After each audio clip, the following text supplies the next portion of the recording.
this academic feast. So prosthetic valves, quite a dry topic. We'll try to make it a little better if possible. So when we talk about prosthetic valves, it's some 60 years back the journey started with Starr and Edwards. Starr was a cardiac surgeon and Edward was his engineer friend. He made a caged ball valve. And this valve was implanted in a 41-year-old lady who was suffering from rheumatic heart disease, had MS. And it was implanted and she did very well, went home, but unfortunately died after 4 months because of some arrhythmias. The same year, Dr. Harkin, who's also called as the father of cardiac surgery, he implanted the same type of valve, but in the aortic position for rheumatic aortic stenosis and AR. After that, our search to get a perfect valve continued, and you see years after years we continued producing new valves, and even today we have these transcatheter valves every day coming out. Every year almost 300,000 valve surgeries are done worldwide, but still till today we don't have a perfect valve which has a good flow profile, which is good hemodynamically, which doesn't have any complications. It's a utopian world for us now. So today my talk is mainly based on these guidelines and recommendations which came in 2009 from Dr. Zogby, and these are mainly for transthoracic, which have been extrapolated for transesophageal echo. Whatever echo it is, whether it's a transthoracic echo or a transesophageal echo, you know the artifacts and the poor acoustic properties, that's a big problem when you do an echo for patients with prosthetic valves. You have dropouts you can't see, like you see in this image. You really can't see the LV. Right. So what do you need to do? You need to do multiplane. You have to do off-plane. You have to do images which are not as in books. You know, you'll have maybe you do a long axis not at 120 or maybe 150. You know, to get the valve in a proper position. Other than that, there are some technical considerations. What are the technical considerations? All these valves are inherently obstructive in nature. Yeah? So if a patient has a mild prosthetic patient mismatch, you really don't know, is it a PPM or is it because of the inherent valve type and valve size that it is like that? So you're not very sure. Secondly, mostly these valves have some type of a little leakage, which you name as closing volume or washing jets, or so you don't know whether it's a normal regurgitation which is inherent to this valve or is it a paraprosthetic. We'll discuss about it as I go by.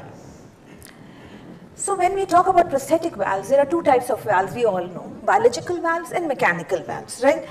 So mechanical valves are three types. First was this cage ball, which I started with the history, single tilting disc, and bi-leaflet. Bi-leaflets are the ones which are used today.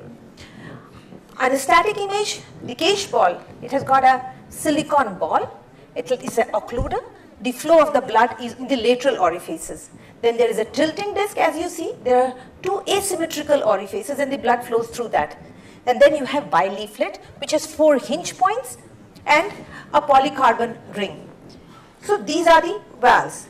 This is a very old caged ball, Starr Edwards, which now it's not there in the market. But you may still have patients coming to you with this valve implanted 30 years back because it's a very durable valve. So you may still see these valves on echo. What is the problem with this valve? There is the flow on both the sides. There is an occluder. So what happens? There is a low velocity of blood behind this occluder. Chances of thrombosis is more. Plus the blood hitting onto this occluder, there is chances of hemolysis, and that is why this valve is no more used, although it's a very durable valve. Then you have tilting disc. Tilting disc is Shiley valve and Medtronic Hall valves. As you see, there are two different asymmetrical orifices, right? Now what was the problem with this valve? There is an inner strut, as this diagram shows, and an outer strut. And these struts would break away. So that was the problem, and that's why these valves are no more there. Then the valves which we all know now, bi-leaflet valves, both in mitral and aortic positions.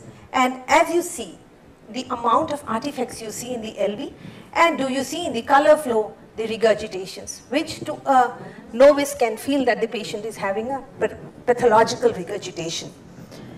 Same in the aortic positions, you have to view this valve in different positions to come out with or decipher something that what is right or what is wrong.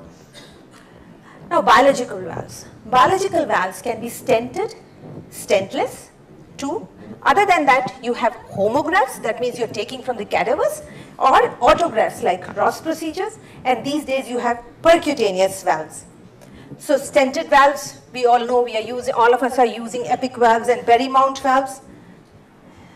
They also give the same amount of artifacts. So this valve also needs to be viewed in different views.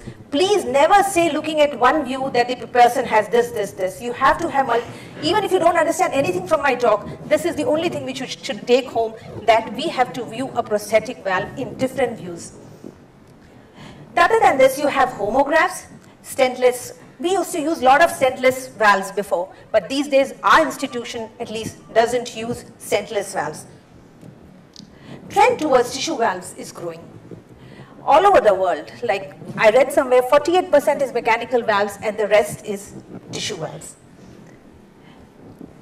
I will not touch on transapical because I think somebody else would be speaking on this, but we should know that there are valves which are self-expandable and they are balloon expandable valves. What is the difference between mechanical and biological valves? From MBBS days we know that mechanical valves, they can thrombose, so the patient needs more of anticoagulation, the flow profile doesn't look very great. Biovalves are good, but their durability is very low. That is why they should be put in elderly patients and not in younger ones. So now we go to our echo examination of the valve. When do we need an examination? We need it intraoperatively when the native valve is replaced and the prosthetic valve is implanted, right? Secondly, you need it when you do any other non-cardiac surgery and a person has got a valve which is implanted there and you want to see. So you do a comprehensive de-examination. And third is when you already have a valve and you want to change it. So a redo valve surgery. So these are the three main important when you need a prosthetic valve assessment.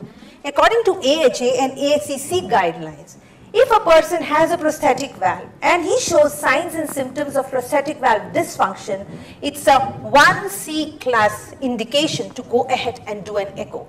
And you know, transthoracic echo, it's difficult to judge, so it becomes that you do a TE mandatory for this patient.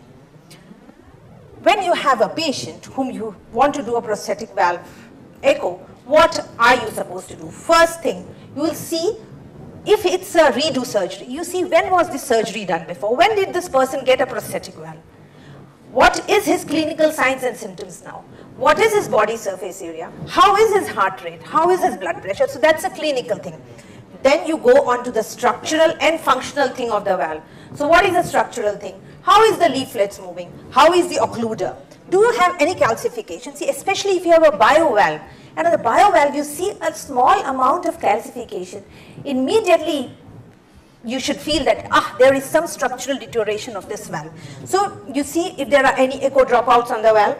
Then you do your functional categorization of the valve by doing Doppler echocardiography, what you would do for a native valve, yeah? The same things what our consultant from Leipzig just spoke in hemodynamic calculations, how you go about doing that. Now we speak on two things in the valve. What about immediately and what about delayed? So a person is coming out of pump, everything is fine. What are you supposed to look? You are supposed to look on the geometric mismatch. That's called as a patient prosthetic mismatch, which the next speaker is going to elaborate, so I'm not going to touch on that. Then you have to see if the patient has got any valvular regurgitation, any paravalvular regurgitation.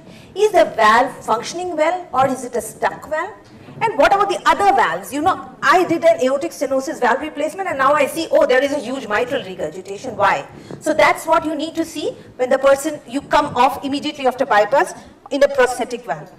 Now, what do you mean by physiological regurgitation and what do you mean by pathological regurgitation?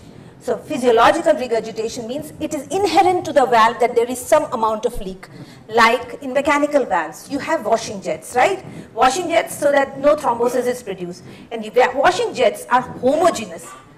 There is no elysing. Homogeneous jets, small in diameter. So these are inherent to the valve. The biological valves also have leaks, but they have central leaks. Like your tilting disc, Medtronic Hall, had huge central leak. So that's a physiological thing. It's inbuilt in that valve. Something called as transvalvular regurgitation. Now just look at this figure. If you're able to look at it, I don't know. Do you see the Nyquist limit here? How does this move? Yeah, here. 75, yeah? And do you see this leak? It's a transvalvular regurgitation, but will you allow the person to go like this with this leak? A transvalvular. Transvalvular means it is inherent there because of manufacture or because of the surgeon, some thread or something. But if you have a Nyquist of 75 and you still have this leak, then you need to go ahead and do something for this. You can't allow the patient to go like this. Now we talk about a little bit about paraprosthetic valvular regurgitation. So, what is paraprosthetic or paravalvular regurgitation? You have changed a valve and now you see between the sewing ring and the annulus, there is a flow going back to the upper chamber. 5 to 15% of patients after annuloplasty or after surgery, they get this. It's mostly after transapical. So, how does it look? And why do you need to solve this? You need to solve this because the patient can come to you later with congestive cardiac failure, with hemolytic anemia, or with infective endocarditis. So this is how it looks. Look at the regurgitation between the sewing ring and the native annulus. The most important thing what you need to do here is to see where exactly it is. If the patient is 92 years old and I have done this case, will I go ahead and do a pump? Or will I think maybe he survives another 1 year with this? So you have to think about the patient characteristic. Yeah, so localization, grading of severity, and the patient characteristics is very important when you see about the pathological regurgitation. Look at all these valves. You have your bileaflet, your tilting, and your biovalves. See the regurgitation in all of them. And look at the mechanical valves. They have their small washing jets also. So now you have a paraprosthetic mitral regurgitation here. Do you see that? What exactly are we supposed to say that? What is the grade of mitral regurgitation? As Dr. Ender already spoke about 3D and 2D, he told, somebody asked this question and he said, look at in the 3D the vena contracta and EROA. Look at the pulmonary vein flow. If the patient is having a systolic wave revulsion, that means it's a high regurgitation. Look at the jet area and look at the vena contracta. So when you have a mitral paraprosthetic leak, this is what you're supposed to see. So what about 3D? 3D helps in grading and in localization. You can tell the surgeon, okay, at 12 o'clock position or at 5 o'clock position is the sutures given away or whatever. And you can grade. See, look how minimal and how severe. You can tell that. Other than that, this will not move. I'm sorry. This is not moving. Doesn't matter. Like it, let's see here. This is also not moving. Okay. So do you see this here? So clear you can tell the surgeon with the 3D that where exactly it is. That's the most important thing when you have a paraprosthetic regurgitation. Why this is not moving?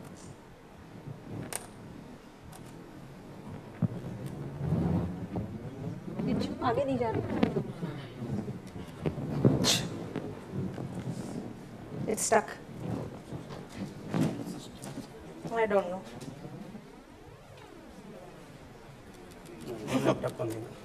Huh? Yeah, but why now? It was just moving and now it's stopped. Start again? But it is not doing anything, it stopped. Strange. Restart. Then it will take a lot of time. My whole 6 minutes are left. He says restart, then whole 6 minutes is going to go and restarting.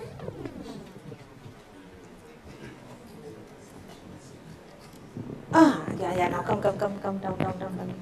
ये तो गोला घूम रहा है. Crazy, seriously.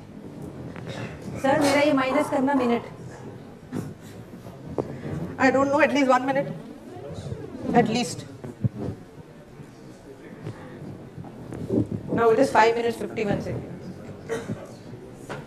Crazy, seriously. ये तो गया. क्या करना? Remove Madi? It's okay, put it again. My time. What's happening?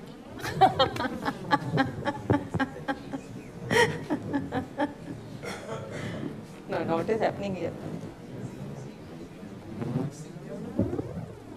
I have not written anything. Joe?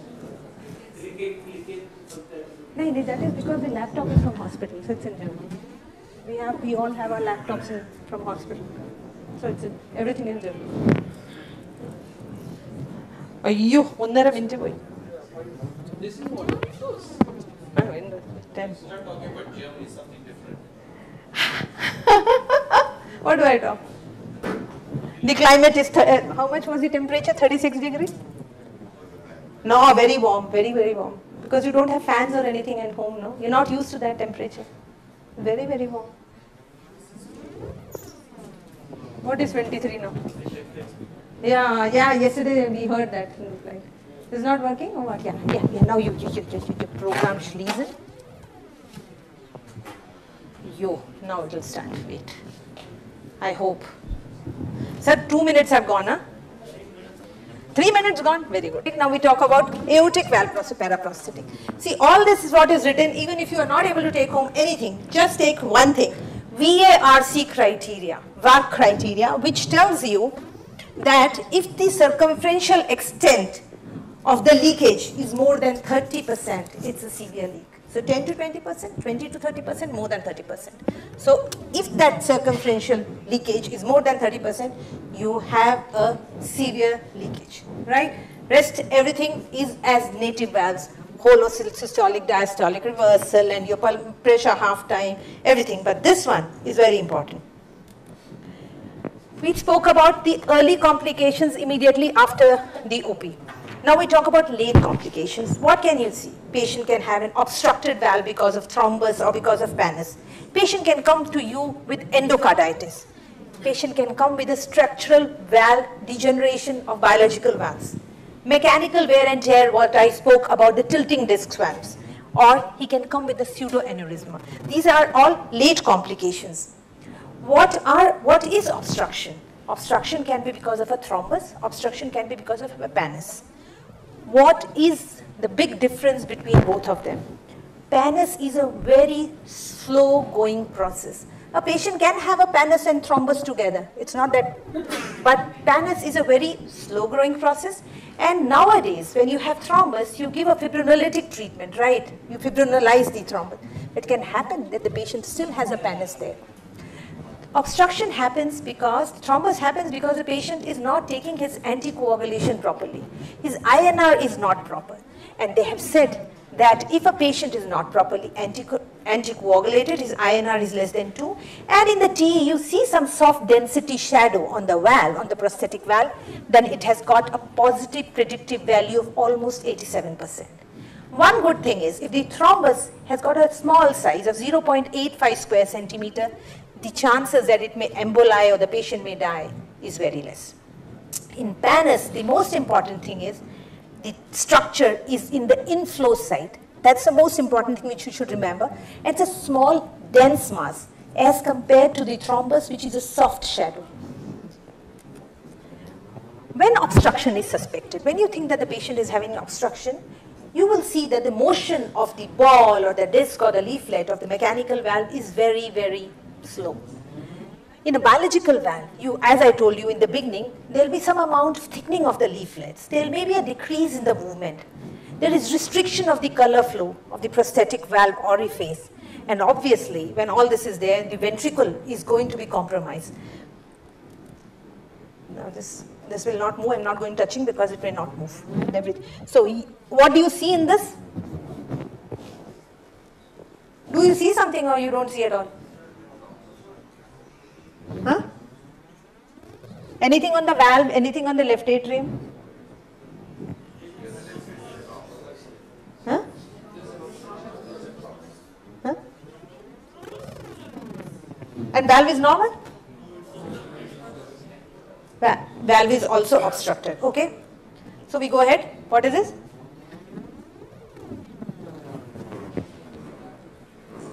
Thrombus? See here, when you see without the color, you feel that the valve is obstructed, right? But see, when you put the color, you see that there is a regurgitation also. So both the things are there in the same valve. That means maybe it is possible that there can be a perforation of the valve also. What about this?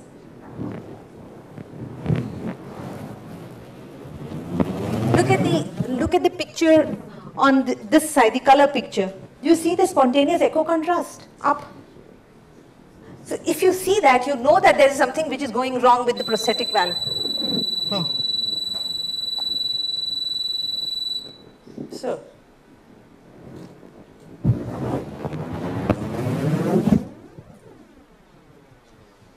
what is this?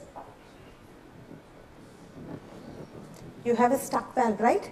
A bileaflet valve, which is struck, right? So you have your 3D, you have your surgeon's view, and you can see that the bileaflet valve is stuck. So, when you have a mitral valve, prosthetic valve obstruction, you don't remember, if you don't remember all that, just remember these 5 things which I have ticked. Qualitatively, there is an abnormal movement of the valve. The structure and the motion of the valve is abnormal. The pressure half time is very high.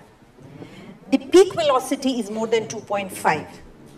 The effective orifice area is less than 1. And the most important, the DVI, the Doppler velocity index. See, these days we only do Doppler velocity index. That's the best thing to do. Because you take out your LVOT diameter and things like that. You just need the LVOT VTI and the aortic valve VTI to have this Doppler velocity for aortic valve. And for mitral valve, you need to have a mitral valve VTI. And so if it is more than 2.5 for mitral valve, you are surely dealing with a significant obstruction. What about the aortic valve? When you have an aortic valve? Aortic valve also, the same thing, the valve is abnormal, but the most important thing here is, when you put your continuous wave Doppler, and you see not a triangular flow, but a circular flow, that means there is obstruction. And the Doppler velocity index, that is the VTI of the LVOT by aortic valve, is less than 0.25, you are dealing with an obstructed valve. So this is how it should look. See, normally, if it is non-obstructed, look at the picture down. I'm not using this because the computer stopped because of that. So you see how it is triangularly peaking, and look at the Doppler velocity index, it's 0.4. The acceleration time is less.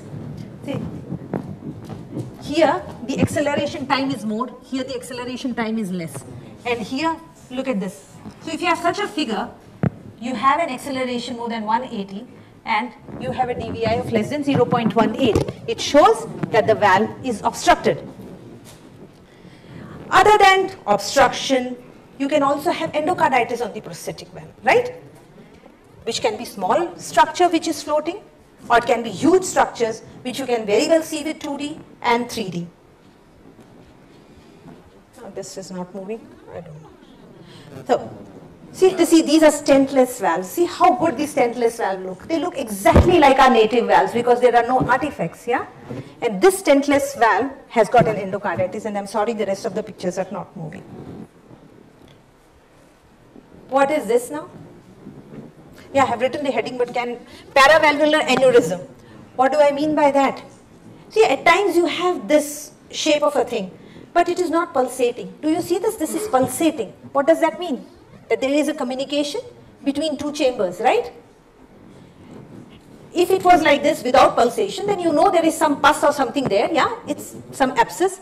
But this is dangerous because it is communicating, so this requires immediate surgery. So what are we supposed to know after this talk? You have a prosthetic valve. You see how the valve is. Is it well positioned? Is sitting properly? Is it breaking from somewhere? The sewing ring is away from the annulus. Are there any leaks? If there are any leaks, is it a transvalvular, para or whatever? How are the gradients? How is the contour? How is my mean? How is my peak gradients? How is my Doppler velocity index? And you should compare your valve sizes with, because along with the valve you always get a table if you people have seen. Then you should know and see, okay, because not if you have written 21 doesn't mean that the valve diameter is 21, it's the external diameter they are talking. So it's different for different companies. Then you should know how is the size and the function of my chambers. If the valves are bad, not properly functioning, regurgitating or stenosed, obviously the brunt has to be borne by the atrium and the ventricle. So the size may increase. So think about that. And look if there are degeneration of the biological valves, any tear, thickening and calcification. What is this? This is a quiz question.